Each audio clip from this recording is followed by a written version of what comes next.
اگر کسی شخص کے ساتھ قرآن مجید نہیں ہے، قرآن مجید کے 2 رکوع 4 رکوع آدھا پارہ اگر کسی زندگی میں روزانہ کی بنیاد پہ نہیں ہے تو اس کی زندگی کا نور اس سے روٹھ گیا ہے۔ گر تو می خواہی مسلمہ زیستن نیست ممکن جز بقرآن زیستن، اگر تو مسلمان بن کے جینا چاہتا ہے تو قرآن کے بغیر ایک لمحہ بھی نہیں جی سکتا۔ تو قرآن کو اپنی زندگی میں اس طرح داخل کر لیجئے گا کہ اٹھتے بیٹھتے چلتے پھرتے تمہارے ساتھ قرآن کی تعلیمات جڑی ہوں، کوئی دن قرآن مجید کی تلاوت سے خالی نہ ہو۔ ہمیں اس کی ترغیب دی گئی ہے اور یہ خوش بختی کی علامت ہے کہ تمہارے ساتھ قرآن ہو۔ فرمایا گیا کہ وہ سینہ ایک قبرستان کی طرح ہے جس میں قرآن نہیں ہے۔ تو ایک تو قرآن مجید کی کچھ صورتوں کو باقاعدہ یاد کر کے اپنے سینوں میں نقش کرنا چاہیے، جس طرح سورۃ الملک ہے، قرآن مجید کی دوسری صورتیں اگر اس کے علاوہ بھی آخری پارہ جو ہے اگر سب یاد ہو جائے تو کم از کم آدھا پارہ آخری یاد کر لیں۔ سورہ الواقعہ ہے، سورہ یاسین قلب القرآن کہا گیا ہے، ایک مرتبہ سورہ یاسین پڑھنے سے 10 مرتبہ قرآن پڑھنے کا ثواب ملتا ہے، اور جو شخص اپنے دن کا آغاز سورہ یاسین سے کرتا ہے سارا دن وہ اللہ کی امان میں رہتا ہے۔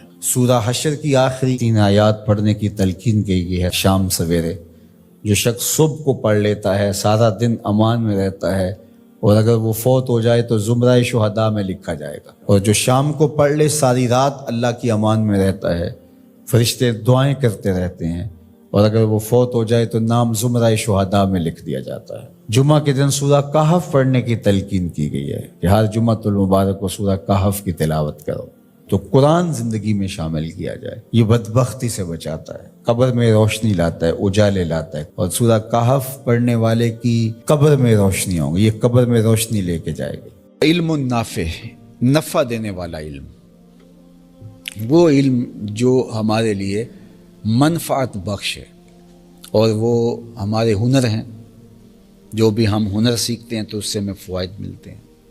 یہ حساب کا علم ہے جس سے ہم حساب کتاب کرتے ہیں، یہ لینگویج ہے جس سے ہم اپنے مافی ضمیر کو دوسرے تک پہنچاتے ہیں اور دوسرے کی بات سمجھ پاتے ہیں۔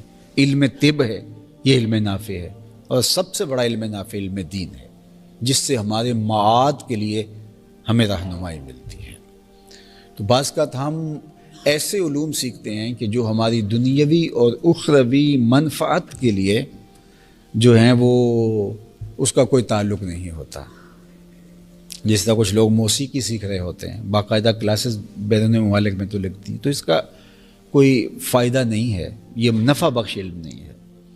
اسی طرح وہ ایک صاحب تھے کہ انہوں نے اس پہ محنت کی ہوئی تھی کہ پتہ نہیں کتنے سالوں سے جتنے یہ کرکٹ میچ ہوئے ہیں اس میں کس کرکٹر نے کتنے سکور کیے ہیں اور کس نے کتنے چھکے اور کس نے کتنے چوکے لگائے ہیں، تو وہ ان کو ازبر تھے، اور وہ دوستوں کی محفل میں بیٹھ کر کے لوگ اس سے سوال کرتے تھے اور وہ بتاتا تھا کہ اسے پتہ تھا کہ فلاں نے انڈیا کے کرکٹر نے، ویسٹ انڈیز کے کرکٹر نے، آسٹریلین جو ہے وہ کھلاڑی ہیں اور پاکستانی کھلاڑی، انہوں نے کس میچ میں کتنے جو ہے وہ سکور کیے ہیں، کتنے آؤٹ کیے ہیں۔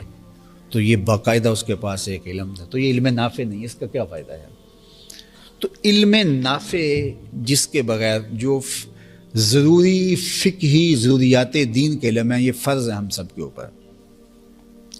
یعنی اگر کوئی کاروبار کرتا ہے تو کاروبار کے جو شرعی ضابطے ان کو سیکھنا فرض ہے۔ اگر کوئی نہیں سیکھتا غلطی کرتا ہے تو وہ کہے کہ مجھے پتہ نہیں تھا اس لیے غلطی ہو گئی، تو گناہگار ہوگا۔